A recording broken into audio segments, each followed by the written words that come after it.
sales is the most lucrative skill in the world, period. The problem is most sales advice out there today is outdated, cheesy, and can even keep you from getting the deals that can make all the difference in your career. This is the No BS Sales School, a podcast for entrepreneurs and salespeople who want to master the skill of selling without all the BS.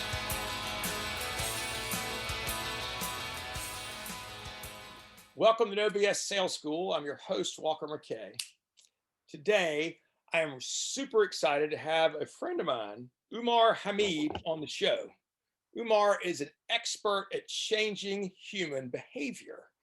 And he's written 3 books. The most recent one is called Unleash Your Crazy, Sexy Brain. Umar is going to talk to us today about why mindset matters and what you can do about it. And he's got this cool app he's developed. It's called Mindset Boosters. He's going to talk to us about that as well. Hey, Umar, welcome to the show. I'm so glad you're here. Hey, Walker, thanks so much for the invitation. And it's a beautiful Friday, and we get to share ideas with the world. Pretty awesome. Yeah, that's really good stuff. Tell me something.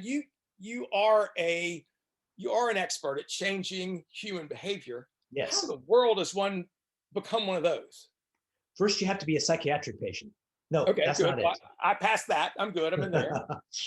So I used to run this computer consulting firm, and things were going well. And I took up this game of squash, and I sucked at it. But 2 months later, I got a good bit better. And then 2 months later, got better. And one day I was like, wait a minute, I love both. I work hard at both. How come I'm improving in one so much better than the other? And someone said, go see this woman called Una Elliott.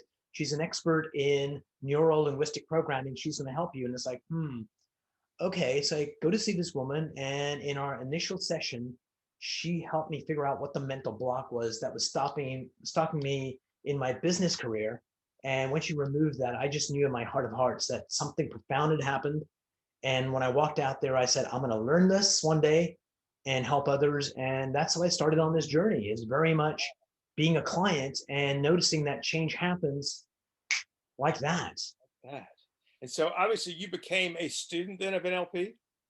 Became a student of NLP. And it wasn't until I actually opened up my own shop when I started seeing hundreds of people coming in is where you get mastery. That's why doctors, never figure it out. They always have a practice, because seeing clients is where you get mastery. Okay, cool. So, so now your main job, your main income driver is helping other people, business people, athletes, whatever, get through their mental blocks. Absolutely. And, you've got people that are stuck that, really need help, and you can help them. But there's the other group of folks that are at the top of their profession. The next plateau up is all mindset. They know what to do. The only thing stopping them from going from being great to exceptional is happening in here. And this is the difference between nationally ranked athletes and Olympic class athletes. It's only fractions of a second, but they're the hardest things to overcome. When you suck, you can improve 10 seconds in your time. When you're world class, if you can improve half a second, you go from being mediocre to top of the world's best, to the gold medal. Yeah. So I'm curious, are you willing to share what your block was? Absolutely. Somewhere in my mind, I had this thought outside of my awareness that I'm here to change the world in some profound way. And it didn't matter what I was going to do. It could be that I invent penicillin, or it could be that you're going to do something significant and you're about to cross the street and I just grab your arm and stop you from being run over. And that was my contribution to world greatness. Yeah. But somewhere in my unconscious mind, it was like, what if I'm on the wrong path? Should I really commit to this business area when this may not be the path? And she made me realize this thought is in your unconscious and it's getting in the way. And as soon as I realized it, was like, oh my God. And the second thing she said was, if that's the thought, if you're meant to do something great, doesn't matter what you do, you're going to intersect with that moment. Right. And that just profoundly changed something inside me, and it allowed me to just move forward in life. So really what the difference was, before you came to that breakthrough, even though you didn't realize it, you weren't fully committed to the business. But the illusion was I was. Yes. I was trying hard, but I just wasn't. And I didn't notice I wasn't getting the results I wanted until I took up squash. And it was like, wait a minute. I know I'm capable of more. why not here? And that's how it got me to that moment. Tell me about a time when you work with a client, when you help them go through a breakthrough, because I think this will be interesting for my audience, because as you know, you work with a lot of salespeople, a lot of sales teams. That's kind of how we intersected to start with. Um, Yeah. but tell me like a breakthrough that a salesperson had and So how you got them to do that. I'm going to give you a quick 1, 2, 3. So the Okay. first one was I was doing a keynote presentation. A guy comes up to me afterwards, says, I'm the #1 salesperson in my company. I earn a ton of cash. And it's like, dude, what's the problem? He says, but the frustration is I've reached a plateau and I know I could do better, but I just can't seem to get there no matter what I do. Guy comes in and I ask him, tell me about a particular time when you were fretting about not doing better. He says, I was in my car before I walked into the house after a day of work, and I was going, what the hell's wrong with you? Why can't you get to the next level? I said, okay, go back in time to that moment and see whatever you saw. The dashboard, the garage door. I want you to hear whatever you heard, the radio, your inner thoughts. He says, okay, I'm doing those 2 things. When you do those 2 things, you get to re-experience what you were feeling in your body. What were you feeling? And he goes, oh, that's weird, man. I'm feeling it now. This uncomfortable feeling right here. So let me take a break there just for a moment. That our brain will lie to us, and we don't use language accidentally. Rationalizing our rational lies that we tell ourselves that are so believable that they stop us, but your body will never lie. That feeling that came up, had I asked him, have you felt this feeling before? He would have gone, maybe, or no. But there's a tool from applied neuroscience that you can use to link any feeling to your unconscious mind that records everything. And as soon as I did that, a memory popped up from childhood. He goes, oh my God, I'd forgotten this. I was 8 or 9 years old. We went to a restaurant, my family and I, and before the waitress came, Dad turned to us kids and pointed at me and said, remember, don't order steak, we can't afford it. In that moment, it created a belief around self-worth and money. And even with that limiting belief, he's the #1 sales guy. But anytime he thinks about doing better, an uncomfortable feeling comes up that's linked to that childhood memory. And that's where the belief got created. We changed that belief, sent him on his way. And a couple of days later, I get a call from him saying, I'm not sure what you did, but my passion, my drive, my motivation is off the freaking charts, man. Thanks so much. And so that's one way we get stuck, is a limiting belief inside our unconscious that stops us. But there's another 2 areas where we get stuck. Okay. What are the other 2? Man, did I ever bait that question? Yeah, shit. Like a So I'm true like, wow, sales guy. that's 2. So yeah, what are the other 2? The second area is I had this woman come in who has an embroidered me store. It's like one of those stores we can get mugs with logos on it, shirts with logos, one of those kinds of places. It's her and her husband, and she's the #1 salesperson, the only salesperson. They got a bunch of helpers. And she came in and said, hey, I go to networking events, I meet people. And when I call them up, they don't want to meet with me. And no one's meeting with me. Or I go to a restaurant, I get the owner sitting at a booth with me, and I tell them what I want to do, and they don't want to do anything with me. And as soon as I come out of that meeting, I come back in the car and go, oh, when they said this, I should have said that. That would have got the sale. On the phone, when they said this, I should have said that. I know what to say after the situation's over, not in the middle of it. Mm-hmm. But as she's telling me this story, she's talking like an Italian with this hand. Yes. Umar, I know I can be great at this. My husband's counting on me. I'm going to make it happen. Strong voice, strong gestures. Then this hand comes up and she goes, but I don't have formal sales training. Tone of voice changed immediately. Gestures a week. As soon as I see that, I know there's one side of her psyche that knows she could be great. And there's another side that says, not you, you don't deserve. That's called an internal conflict. And I noticed it. I took it through a process to resolve it. It was a Friday afternoon. I said, okay, when you get back to work on Monday, you've got a bunch of cards from networking this week. Call them up on Monday, notice what's different. So she calls me up saying, Umar, oh my God. I picked up the phone, I spoke to someone, and the right words fell out of my mouth. I got 5 appointments that day. The first appointment I got, I did a dance in the company because this just doesn't happen. So we didn't teach her a thing about selling. It was just, there's a block that I don't deserve. The inner conflict we removed, and the right words came out. So that's the second way, an internal conflict. Yeah. And the third way, which is more insidious, is when I'm doing a keynote presentation, I'll stop the presentation at this moment, find a young lady in the audience, go down and say, "Hi, I'm Umar." And she will shake my hands because I put my hand out for her to shake. This is a trigger. She's shaken a million hands before, and she will just unconsciously go, "Hi, how are you?" I'll come back on stage and say, "That was Amy. She's got a great handshake. When I went to her and did this, this was the trigger." Without thinking, she reached out and she shook my hand. But at the top of her spinal cord, where the most ancient part of her brain sits, the reptile part of the brain. And dear viewers and listeners, this part of the brain in you right now, Walker, is looking at the surroundings in case there's danger and something could hurt you.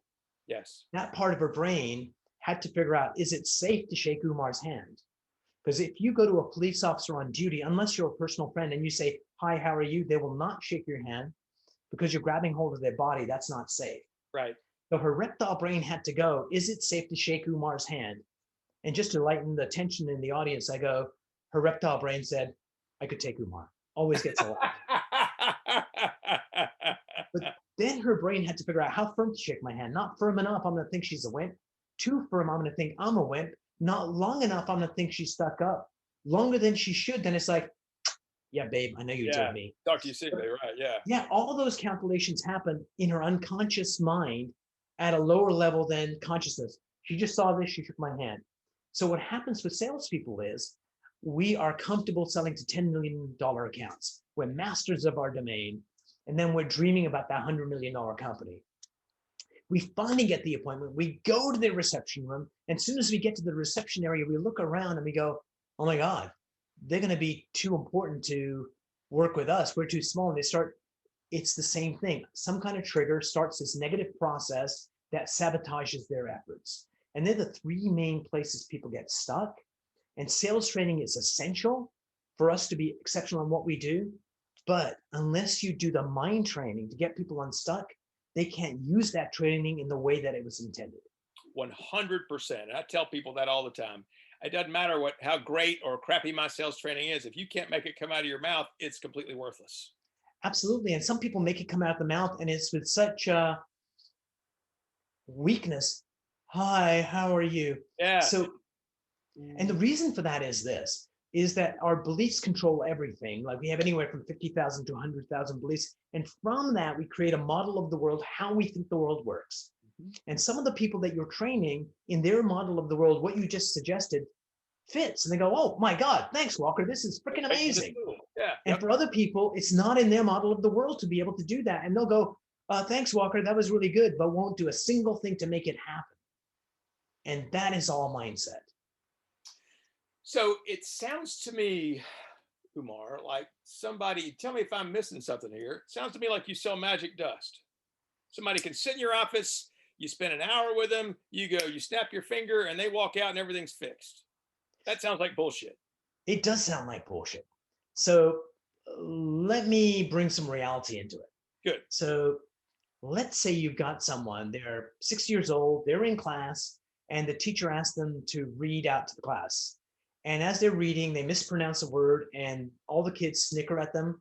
Yes. And the teacher gives them a look. And in that moment, they decide, "I'll never, ever talk in public ever again." And will they talk in public? Absolutely. Yeah. They'll be forced to do it, but they'll hate it. And they get to a retirement village at the end of their career. And the people that are running it so badly, they get so pissed off one day, they say, "I'm running for president." And in that moment, their fear of public speaking just disappears. It took them 60 years to get there, but they got there. Mm-hmm. Somebody else has the exact same thing in school.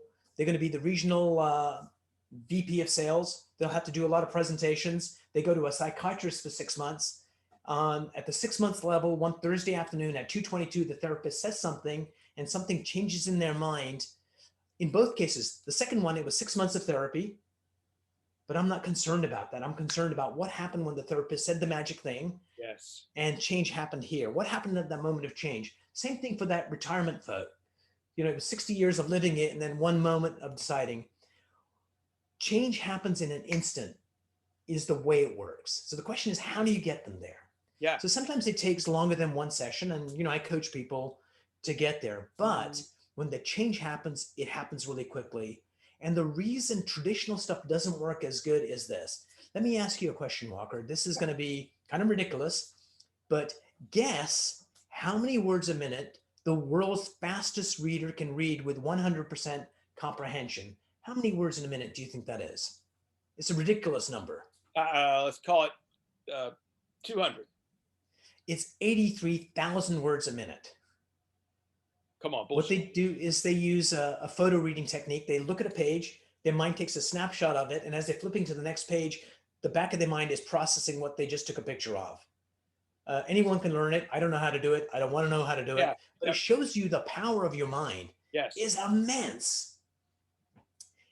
But that also is the thing that stops people that are therapists or coaches from trying to get people to change their behaviors in the way they want, because our mind is so good at fencing. So if we talked about general stuff, cars and sales and that, we'd have a great conversation. But if your wife and I spoke and she said, Walker's got this issue over here in our relationship, and I started talking about that, in a second or two, you say, distract me with, oh, let's talk about cars, or let's talk about this, or whatever. That's what our mind does. It doesn't let us get close to it. That's why it takes such a long time.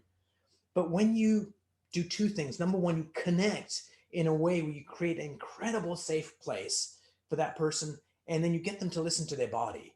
Your body never lies. And there's been books about people that don't listen to the message their body sends them around fear. Like, you could die in this alley, and their conscious mind goes, don't be silly, it's a great neighborhood. And they get like mugged. Listen to your body. That's where the truth lies. Okay. All right. So I'm fascinated because you have also created, beyond your books, you've created an app, right? So you created this cool app that's called Mindset Boosters. What is that? So I'm going to tell you about that in just 1 second. Let me just kind of cue something up over here. Sure. Of course, you know how technology works. The whole thing rebooted while we were talking. Of course. But before we go there, we've been talking about change happens in an instant. Yes. So let me prove to you change happens like very, very quickly. Bring it. So, dear viewers and you, Walker, think about how important is self-esteem to how well we do in life. I think it's pretty important. Yeah. So I want you to think about what your level of self-esteem is at this very moment. And the scale is from 1 to 100. 1 would be that you can't wait till this interview is over, so you can actually go underneath your desk and then cry softly. Yeah, sure. And 100 would be you can't wait till this interview is over, so you can go in the bathroom, look in the mirror, and go, you handsome devil. So that scale from 1 to 100. Ask within, what's my level of self-esteem right now? A number's going to pop up. Yeah. And what number pops up for you? 85. 85. Okay, we're going to remember that. Let me take you on a thought experiment. And dear viewers and listeners, get your number, write it down, and go along on this journey with us. Okay. So this is a thought experiment. The US Today is going to write an article about you. And that's a real honor. And one of your friends tells you, well, you just can't show up. You better prepare for this interview. Damn it. So you go into this room that happens to be divided in two with a glass wall. And on this side of the room is a table, a chair, a tablet of paper, and a pen. And basically what you do is you go to sit down in that chair and you start writing your accomplishments all the way back to when you were in kindergarten. Those little finger paintings you did that your parents loved. Yes. Projects you did in Sunday school, elementary school, maybe things you did for your siblings and your family. Mm-hmm. Projects you did in high school. Things you did in your first job, in your marriage, for your church. And as you're writing your accomplishments, the essence of who you are steps out of your body. Some people might call it spirit or soul. And you float out of your body, you come to that glass wall, you step on the other side of the glass wall so you can see yourself on the other side of the room writing your accomplishments.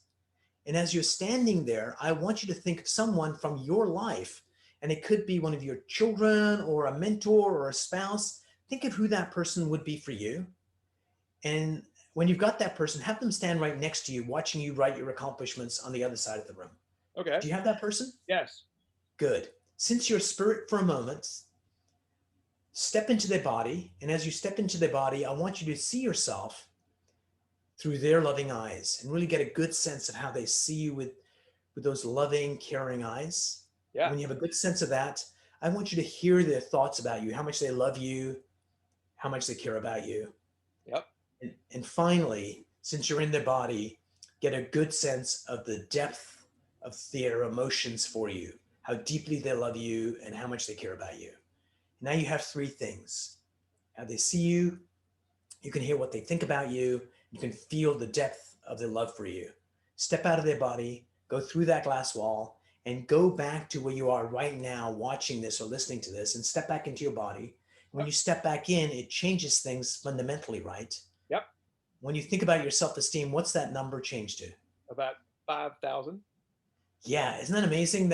And the nice thing about it is most things to improve self-esteem are all about, you're amazing, baby. You can do anything you want. And that's from outside, and it's nice to hear, but it just goes, what I showed you was how to change things in there, how to use your mind in a different way that you can show up differently in life. And that's my mission. And that's what the app does, is very much give people access to the most important thing in the entire world. In fact, this pen that I have came with an owner's manual. It's the most simple thing on the planet.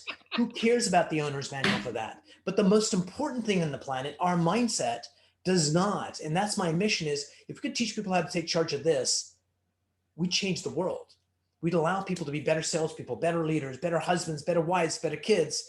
And the enemy is not out there. The enemy is within us, unfortunately, most of the time. Yes. So how long have you been studying NLP and neuroscience? So I started going deeply into it in the late 90s. And I opened up my own shop in 2003 and saw hundreds of people. And so for a long time. Yeah. So now that you've been doing this for 20 something years, I'm starting to get good at it finally. Yeah. So what surprise, what do you wish you had known when you started that you know now?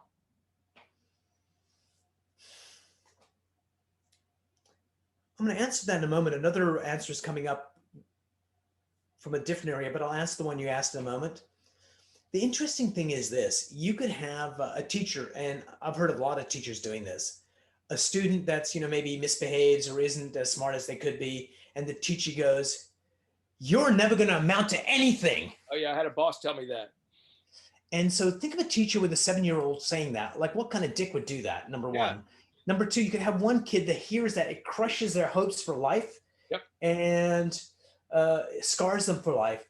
And yet another kid with the same teacher, with the same thing, with the same intensity, hears that and says, "I'll show you." Fuck you, I'll show you. And they built a freaking amazing life, and they have this amazing self-confidence. So humans are meaning-making machines. Something happens, we make meaning out of it, and our experiences in life dictate the meanings that we make. Wow. And so sometimes people fret about being parents, because I tell them, hey, most of the belief stuff happens by the time you're 7. They're like, "Oh my God, I hope I'm doing a good job." And I tell them, no, don't fret about it. Number one, kids are different. Number two, if you did a great job, you can have great kids. And if you did a bad job, I've got clients. So it's a win-win. It's funny. I read something interesting a couple of months ago that said the one thing that human beings fret about the most is raising our children. Yes. And yet that is also the number one thing that humans are the best at.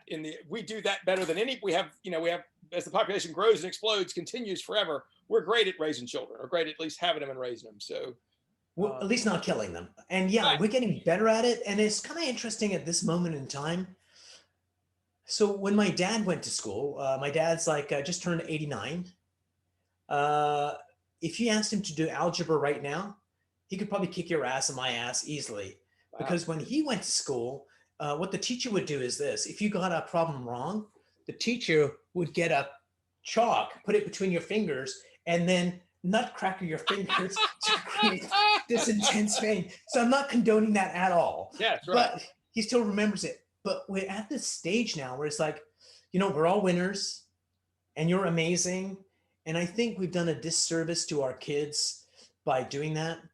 Like, we don't want to make anybody feel bad and put upon, right. But we want people to be challenged to step up to what they do. When I was in grade 10, I moved from Vancouver, Canada to Toronto. Mm-hmm. And I went from being in one particular subject, I think it was math where I was just average in the normal class in Vancouver. They put me in advanced in Toronto, and my grades didn't change. The work level changed Yep. because I had basically figured out I'm a C student and where do I need to be as a C student, and I stayed there. Comfort zone, baby. And yeah, and so we show up that way. Also, if people give us harder work to do, we step up to it and don't even realize it. If you say, this is so hard, you won't be able to do it, don't do that. If you just say, hey, here's the work, you're going to get this. It's going to be great. And people are going to step up. So we need to challenge people to step up so they can be their best selves. Outstanding. I want to make sure we don't go by without hearing more about your app. Is it loaded and ready? So let me show you this. Yeah. So this is the app. And by the way, we'll have links to this in the show notes, No BS Sales Team, so you can pick it up there. Brilliant. So this is the app, and what it has the ability, it's got different categories. So you got motivation and confidence, sales mindset, life's ups and downs, transformation, health and wellness, and sleep and relaxation. But let's go to sales. Okay.